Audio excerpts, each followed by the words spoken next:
Can you visualize the win? Yeah, I feel it. I feel very confident. There's really no anxiety about losing in my mind. You know, I feel like a champion already. I just gotta go out there and do exactly what I did through training camp, and it's gonna happen. I think you were expected to contend for the title when you came here to Bellator, but you know, with it being here, how do you feel? I mean, is it an exciting moment for you? Does it feel like a big opportunity? Yeah, it's huge. It's these are the moments that you dream about as a fighter, to be a world champion, and you know, Lima is a world-class competitor.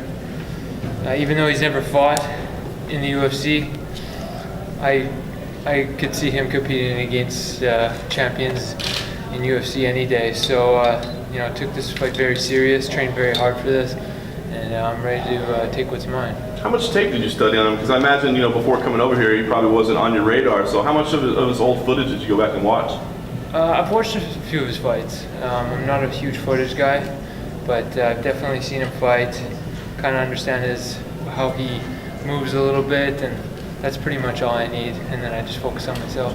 I've seen a lot of people saying that, you know, the winner of this fight has a rightful claim to say #1 welterweight in the world. Do you feel like that's accurate? Yeah, I mean, I already beat the other one, so I just got to take this one. I think with the right performance, I think it'll be a clear picture in people's minds who's the best. Rory, what was your reaction when I guess Scott said that Shale versus Rampage was the main event and that night you guys? Yeah, I'm disappointed. You know, what can I say? Every time you fight for a world championship, you know, fighters, they take pride, or you know, it's a special moment to be a main event of your world title fight. So it's an unfortunate part of it, but I'm not going to let it take my focus away on what my job is, you know, getting that title. Were you surprised? Yeah, totally out of the blue. Didn't see it coming. I found out through an interview. I didn't even find out from anyone, you know, from Bellator or anything like that. So it was a total shocker. Didn't really know how to take it, not understand why the decision was made. But after, you know, hearing why and everything, I just, you know, it's their business. It's how they want to run things. My business is in the cage, so I'm focused on that. Rory, do you think that there's an element here of MMA starting to be WWE-like, in terms of those two being very much larger-than-life characters, and you know, kind of pushing that it's more entertainment than sport, and that's why this is happening? I'm not sure why their decision is to put Chael and Rampage there, if it's that. But I see what you're saying. It's getting to the point where it's the newer fans are expecting drama, and that's why that's half of the entertainment for them is the build-up and the drama between the guys, and less so the martial arts aspect of it. Me, I'm focused on the martial arts.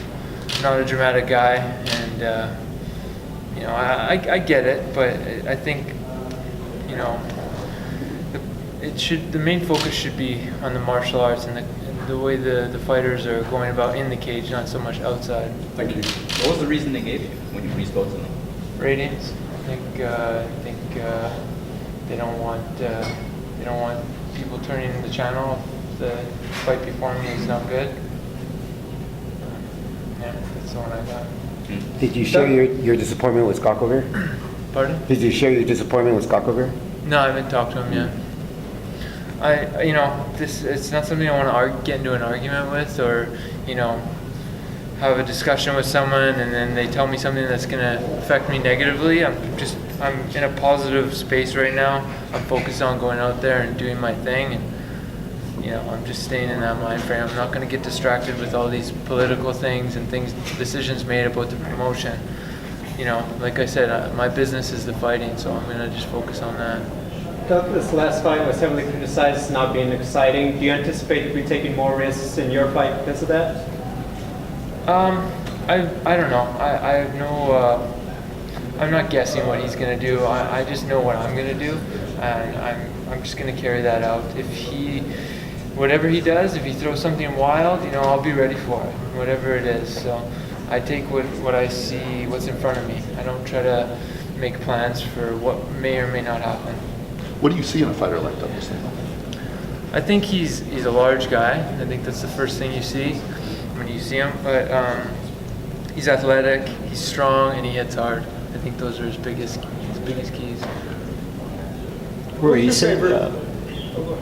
you said you might want to move up in weight. Are you still planning on doing that? Yeah. Whenever I get a shot, if I win this welterweight title, I'd be really happy to fight for the middleweight title. You said, I don't know if it's true or not, but I heard that you might move up as far as heavyweight. Is that true? Yeah, if the right opportunity came, like that Grand Prix was pretty exciting. Yeah. It doesn't look like that's going to happen by the sounds of things from Scott, but I always wanted to do a tournament style in my career, so hopefully that comes along, Yeah, I middleweight think- or welterweight or something like that. I think that would be fascinating to watch you go up in weight. Yeah, no, I'm definitely going to go up in weight, and I have plans, and I've told Scott and Bellator that I want to fight for the middleweight title, so they know that. So we'll see when the timing is right, if it plays out. Right on. So you're saying that if someone dropped out of the heavyweight tournament and you were needed at the 11th hour, you'd step in there and fight any of them, yeah? Yeah. It's a baller move. It'd be interesting. If Chael could do it, I feel like I could do it. You look bigger because than him I this think I morning, could beat Billy. Chael. You look bigger than he did this morning. I don't know about that, but I guess one or two more. Can you describe how you're going to beat him? I think it could be either submission or knockout. I think a lot of the times when I fight, when I'm hitting someone, I've noticed that they kind of almost give in to the submission, so it's there. So either or. If I get the knockout, I'm happy. But most of the time, usually guys turn their backs or give something up, or I put them out with a submission. Hey, Rory, curious, what's the motivation behind the willingness to go up multiple weight classes? For a lot of guys now in this current landscape, it's more business as opposed to risk reward. They rather reward high, low risk. But with you moving up multiple weight classes with a desire with that, where's that coming from? It's competition. Testing myself against larger men. I think my skills stack up against guys bigger than me. So it's just more of a personal test, and something I've always wanted to do. I always grew up with the old school mentality of, when UFC first happened, there was all shapes and sizes competing against each other, and that's one of the most intriguing things about martial arts is using skill against size and strength. So I feel like I'm at a place in my career and in my training that I could do something successfully against larger people. What do you think of the landscape right now? Like what I mentioned about the reward risk reward in general in all combat sports. With risk, there is reward. So, I'm willing to risk it. I'm a risky guy, I guess. Thanks, guys. Thanks, Roy. Thank you, Thanks, Rory. Thank you. Steal you this way.